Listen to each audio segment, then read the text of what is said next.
عندك وجع في الكوع ولما زرت الطبيب قال لك انت محتاج تاخد حقنه في كوعك. طب انا مش عايز اتحقن في الكوع، مش عايز اتحقن كورتيزون، اعمل ايه؟ شوف يا عزيز، التهاب الاوتار او اللي بيسموه كوع تنس ده عباره عن التهاب مجمع اوتار. الاوتار دي بتحرك الكف لورا، حاول ترفعه كده. عظيم. الالتهاب ده بيجي هنا بالظبط في الكوع من هنا. عظيم. ولما الالتهاب ده بيجي طبعا هو بيبقى ألم صعب، بيجي مع الضغط أو لو هعمل أي حركة فيها إن أنا أرفع الكف لفوق، يبقى عامل زي الدبوس كده، ومع الوقت لما أتجاهله هيقوم الوجع نازل مكمل على الساعد، بيفضل يوجع لحد ما يمسك كل الأوتار اللي بتخلي الكف زي ما اتفقنا بيرفع إيه لفوق. لما بيجي لي المريض بالمنظر ده ببقى خلاص عارف إن هو كوع إيه تنس. المريض طبعا فكره الحقن او حقن الكورتيزون في الاوتار، انت عارف ان حقن الكورتيزون في الوتر بالذات ممكن يعمل التهاب وتاكل مكان اللي اتحقن فيه. الوتر ده لما بيتحقن لو الكورتيزون تم اختياره بطريقه غير مناسبه او اتحط جرعه اكتر من اللازم، ده بيضعف الوتر. طيب الوتر ده لما بيضعف ايه اللي هيحصل؟ ممكن في اي وقت يتقطع. فانت عندك حرص تجاه الكورتيزون وتحفز تجاه الكورتيزون، ومش عايز تخاطر وتتحقن كورتيزون. ايه الحل؟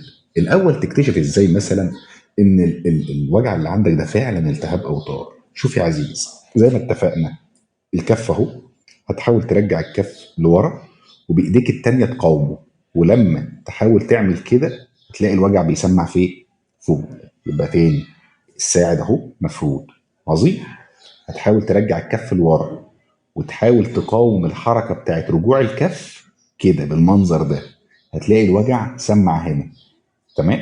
او لما هتزور طبيب، الطبيب ممكن يبقى بيستخدم جهاز اسمه يعني مؤشر الالم، بيقوم ضاغط هنا كده، مش عارف انت كده شايف ولا لا، بيضغط وعند رقم معين بتبدا انت ايه، اول ما تحس بالالم بتقول له، ويفضل ضاغط كده. اول انت ما تحس بالوجع هتقول له انا حاسس بالوجع.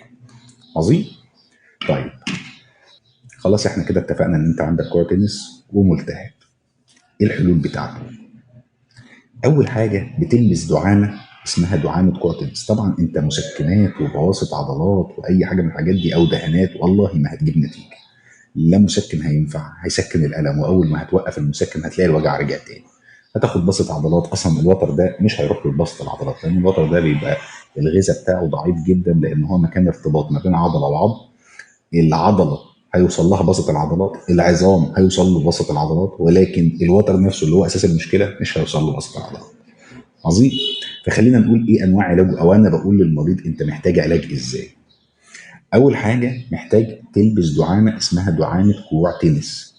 دي رقم واحد، بحيث وانت في اعمالك اللي محتاجه منك مجهود ايا ما يكون بقى، سواء بقى مجهود والله انت بتروقي بيتك، والله انت مثلا راجل حرفي شغلتك كلها عباره عن حرفه ومحتاج ايديك مهاره بايدك فمحتاج بتعمل مجهود على الكوع، إيه طبيب زي حالاتي وممكن تكتب كتير فما انت محتاج الايه، الدعامه دي برضه هتلبسها مفيش مشكله خالص. تتلبس قد ايه؟ في اول فتره، اول فتره بس تلبسها من 10 ل 15 يوم، طول اليوم بتتلبس على تيشيرت خفيف وتقوم لابسها.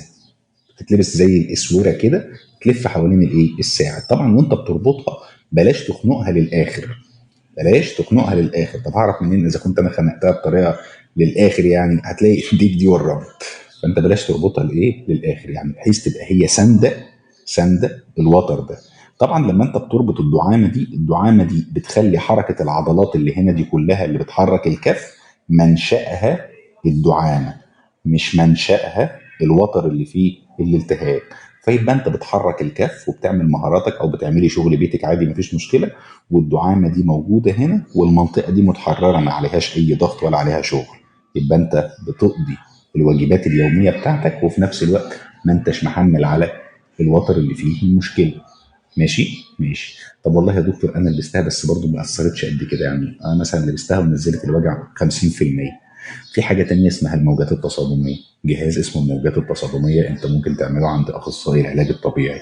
تعمل مثلا من 3 ل5 جلسات، كل جلسه مثلا ممكن توصل ل 1500 نبضه.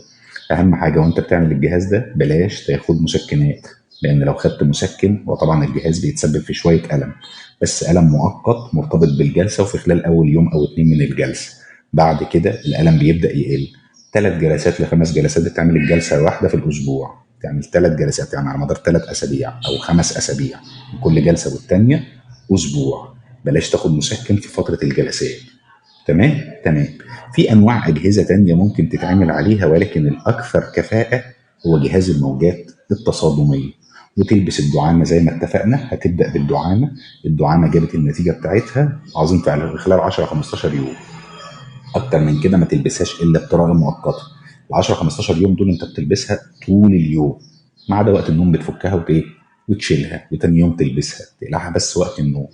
طيب بعد 10 15 يوم، والله انا عندي شغل مثلا انا محتاجه وخايف على الاوتار ونسبه الوجع دي لسه موجوده، لسه عندي 50%، هتلبسها في فتره الشغل بس من ساعه ل3 ساعات بالكتير. اتفقنا؟ مبدأك في ان انت مش عايز تاخد حقنة الكورتيزون ده صح، خصوصا في الاوتار. خصوصا في الاوتار، يعني انا دايما احبذ ان المريض لو لازم ياخد الكورتيزون بدي جرعة صغيرة خالص. فاحنا يعني اهم مبدأ حقنة الكورتيزون خليها اخر حل، ولو حبيت تستثنيها خالص وتستبعدها يا ريت. يبقى انا دلوقتي هرجح لك فكرة دعامة كورتينكس، ماشي، وجهاز الموجات التصادمية. دول افضل حلين، وتبدا بالكوع تنس الدعامه، وبعد كده تعمل جهاز الموجات التصادميه. واتمنى الشفاء للجميع في رعايه الله.